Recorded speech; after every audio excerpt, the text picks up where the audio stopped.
তো ওই সময় কি আপনার ফিউনারালে কি গ্যারান্টির আসতো?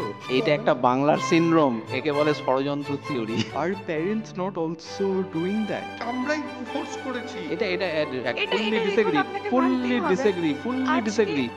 এইজন না পেলে আমি আর বেঁচেই থাকবো না। আপনি যে বলছেন যে এই সোশ্যাল মিডিয়ায় বন্ধুত্ব হচ্ছে, আপনাদের জেনারেশনে কি আপনারা চিঠি লিখতেন না, প্রেমপত্র লিখতেন? Too much toxicity. আমরা কখনো এরকম টার্ম করে দিই না যে আরে ওই লোকটা ভালো না, তার মানে মিলেনিয়ালরাই ভালো না কাজ করার জন্য।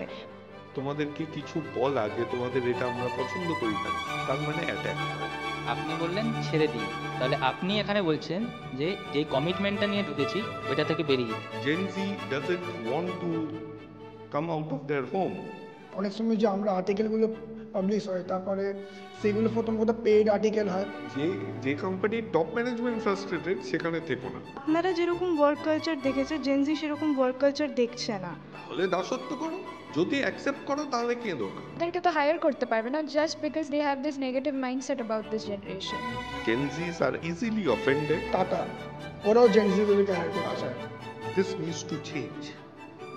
I don't have something to bring up to the table. Why would they come to my table if my table's empty?